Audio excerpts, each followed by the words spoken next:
as the amalgam of all the arms of government structure, comprising ministries in the main civil service, parastatals, extra ministerial departments amongst others, the public service is often viewed as the bastion of bureaucracy and red tapeism, hindering rather than promoting speedy delivery of government policies and programs to the people. Unfortunately, it is identified with slow, drabby and old-fashioned file-oriented system and individuals without initiative or drive. Such an understanding have oftentimes informed the relegation of public service among the most prized and highly rated profession such as banking, petroleum production, manufacturing, advertising and other sectors.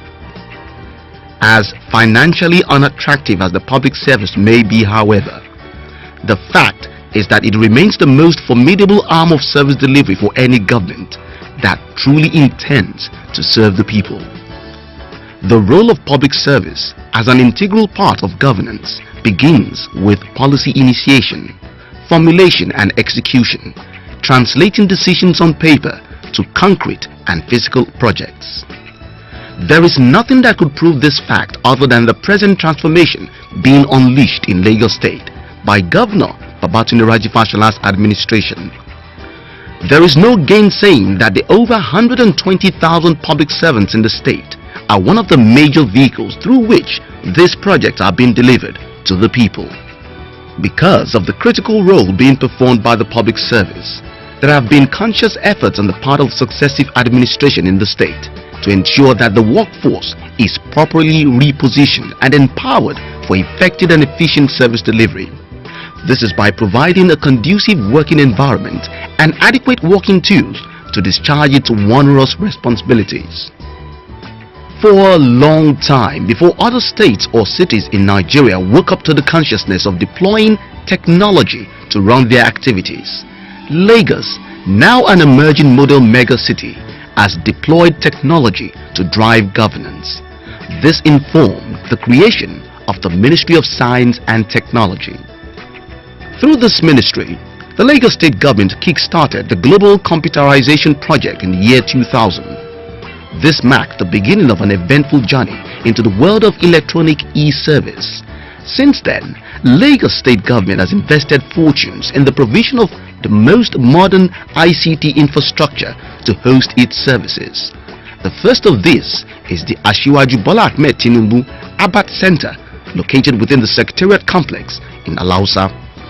The Abbat Center is where we're having this interview. It's essentially is the heartbeat of Lagos State. It houses all our IT equipment, all our servers, our ERP servers, our network servers. So essentially, it is the hub of this, and it was said that we built this so that we would show that, look, we're taking this as a serious venture. It just wasn't something we're doing in passing. We had said that we're going to use IT to improve our services, to improve the way we did business, service delivery, service supports, and also to enhance, of course, how we deliver services by generating more revenue. So Abbat was born, it's 9 years old, so we've been at this for a very long time. Since 1997, Governor Babatunde Raji Fashola's administration has consolidated on the gains of global computerization program. It upgraded and spread the electronic platform of the state, acquired new Sun servers to host the state-of-the-art Oracle financial modules and databases, as well as integrated all government activities into a unit to improve governance. In line with our GCP project, that's the Global Computerization Program, we decided that, look, we also need to quickly train people, improve capacity and IT understanding. We run training programs throughout the year for all civil and public servants, from teachers to engineers to accountants to architects. So we run a variety of programs so they can actually use what we've deployed to enable them to do their work better. With the new technology, the state's capability to expand the frontiers of opportunities for Lagosians and respond to demands for more information from government has been boosted. The state website has also been upgraded to web portal status with more facilities. Lagos State government has been trying to bridge the information gap within the state, and we've been touching up on all our equipment, facilities, software and hardware. And when you consider the size of information that we manage within Lagos State, look at the number of ministries, agencies, parastatals that have to come with information together to form the website. The management had been a challenge for some time, and pulling information from different agencies and ministries had been a very big challenge. And turning to the portal status gave us the opportunity to allow the collection and gathering of information on the fly and just make them available on the internet without wasting a lot of time. And that means we have been able to reduce the time within getting our information and making them available to the public. Within the last 5 years, the ratio of PCs to workforce has been significantly narrowed through regular procurement of computer systems that keep tabs with technology changes in its production. The present administration particularly emphasizes the spread of ICT knowledge among different categories of Lagosians.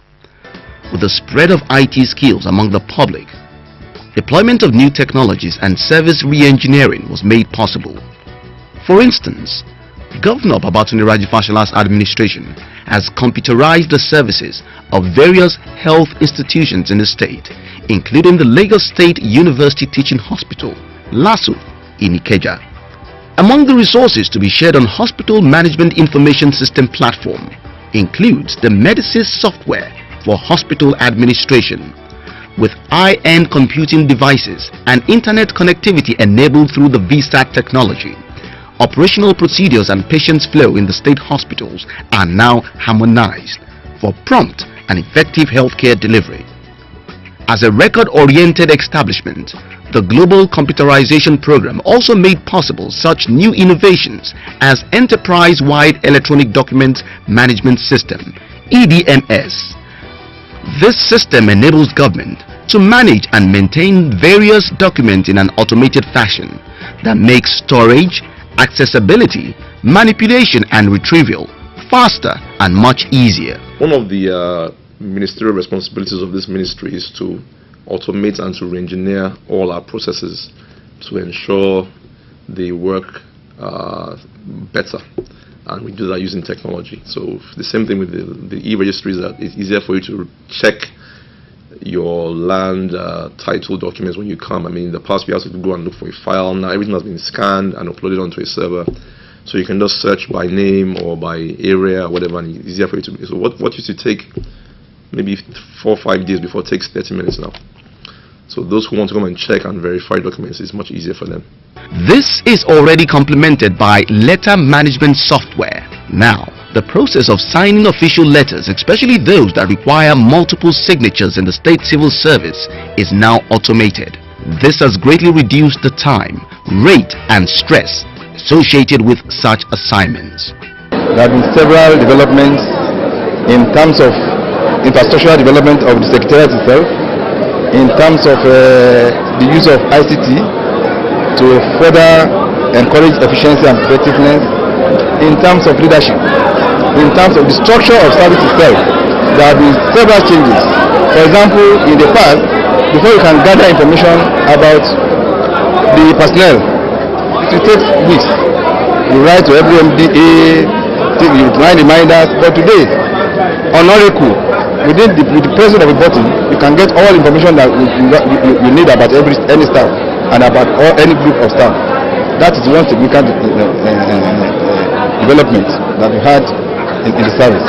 And we should give kudos to the former governor, Asiwaju Bola Ahmed Tinubu, who introduced Oracle, and the present governor, who continues to spend on the expansion and improvement on the system. The abundant possibilities of e-governance have also found expression in the implementation of 2 important projects. The Lagos State Residents Registration Agency, LASRA, which will house the database of residents and citizens in the state. The other is the Geographic Store, process and disseminate the state geospatial information. Again, Lagos State government raised the stakes when it launched the Project Wheel initiative. Also